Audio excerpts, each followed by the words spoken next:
What is going on, everybody? Anon here, and I am back from 4 days in TCG Heaven, talking to some of the game manufacturers, some folks at Distro, and I'm going to provide a couple updates for you guys. Nothing super top secret, but some very very interesting information, and it's kind of fascinating because everybody's kind of in the same place, but not really in the same place, if you will. So that being said, let's start with Bandai. So sat through a large presentation, a relatively long presentation with Bandai. They talk through their games as they usually do. Not going to spoil anything or speak out of turn, but they're obviously planning 4 sets a year. They have sets planned out for, obviously the first year. They are hyper-focused, similar to what they were with One Piece, on organized play. And they are hell-bent on, if you want product, you're going to have to run organized play. I don't know if that's because they got burned in the past from some of the big sellers, the big stores that don't really do that much organized play, or the big online sellers burning them. But there is no doubt whatsoever that unless you're running organized events and you're logging organized events, you are going to be limited with what you can get, if anything at all. As of right now, with Gundam, that doesn't mean that's going to change in the future. But the other thing we know is they are having a challenge. They're having a difficult time keeping up with printing. So, as most of you know, with One Piece, OP12 has come out in waves. I think OP11 did as well. The second wave of OP12, I think it released, July 25th, something like that. Still hasn't hit yet. It's 2 weeks away. With Gundam, the first wave hit again on July 26th. The second wave landed a couple weeks ago. So we're now getting this wave behavior. And I don't believe it's on purpose. I believe it's based on necessity.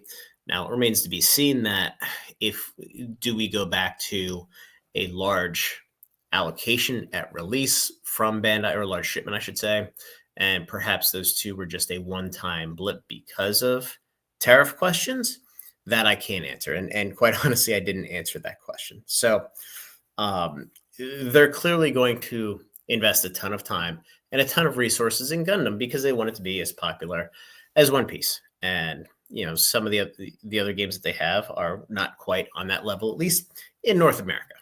So,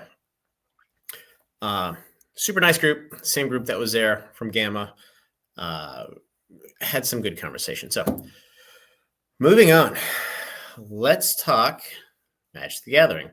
Lorcana was there. Again, I didn't talk to those guys. I don't really care that much. Upper Deck was there for Russia Vicor. I don't know anything about the game, and quite honestly, I didn't have enough time to sit and talk to those guys.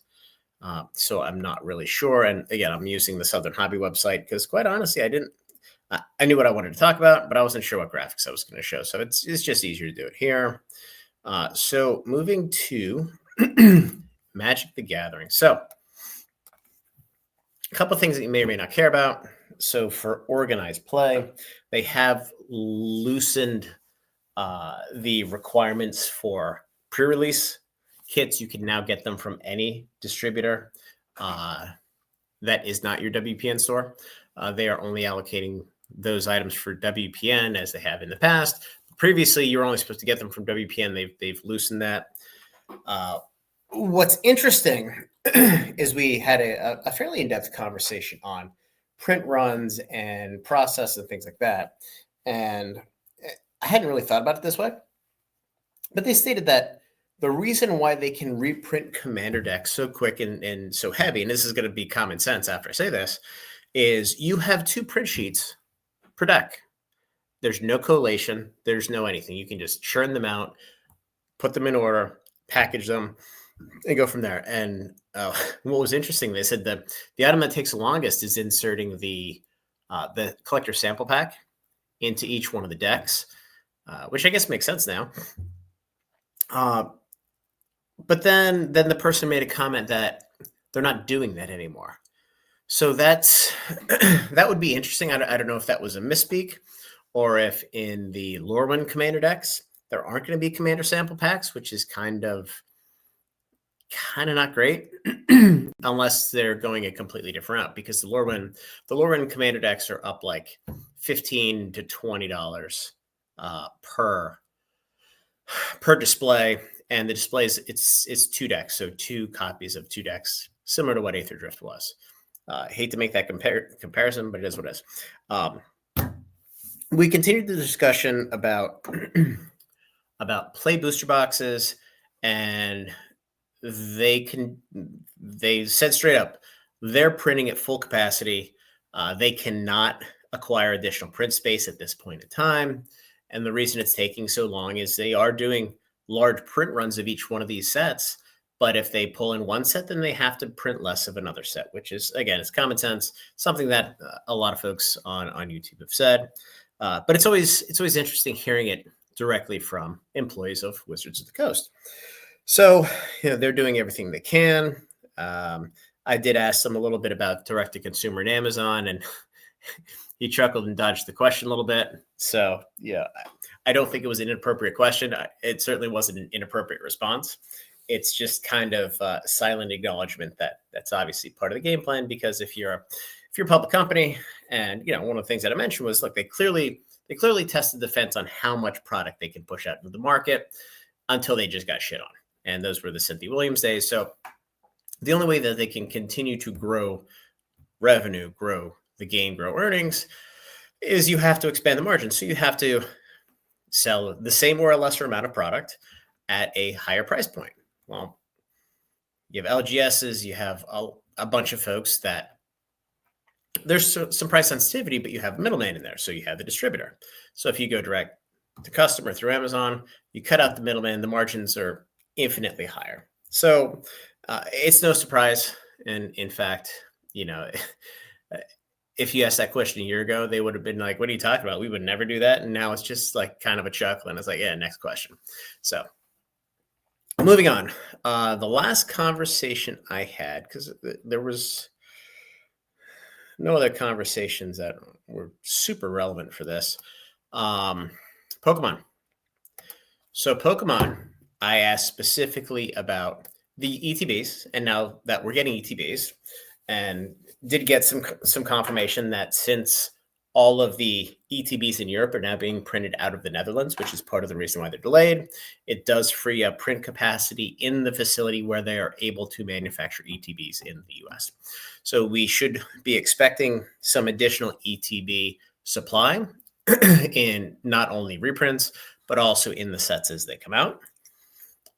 We talked a little bit about all the different EX boxes and why we're not getting booster box reprints or booster bundle reprints outside of Prismatic. The response there was it's a similar line.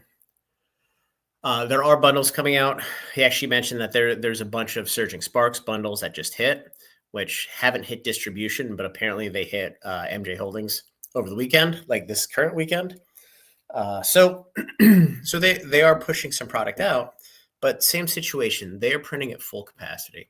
And I think as you start thinking about all the different products that are going out there and all the news stores that are carrying it, like Ace Hardware and shit like that, and how much Prismatic they're printing, how much 151 they're still printing, and then these new sets,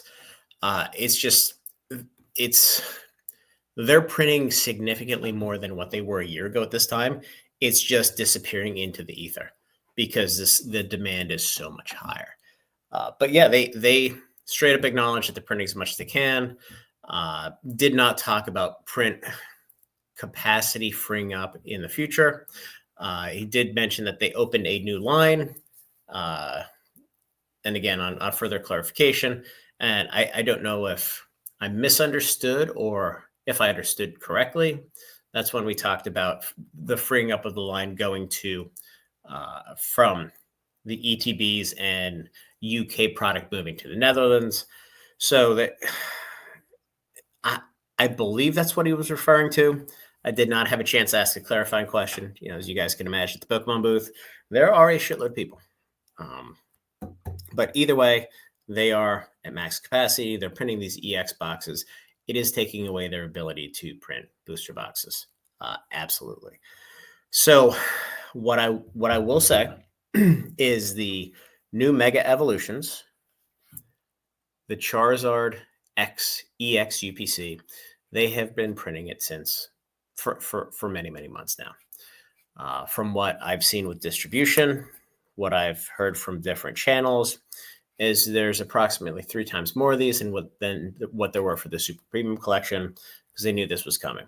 So if they've been printing this effectively for the last 5 months, and this is where they've gotten to, 3 times that of a product that came out at $300 on an MSRP of what, 90?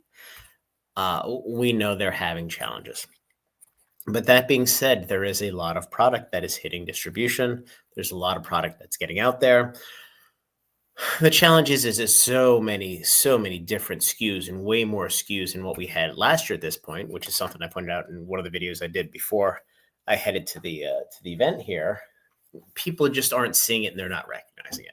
But the fact of the matter is packs are coming out, but they are not coming out in the form of collectible packaging that most people are used to. So anyway, guys, hopefully that was helpful.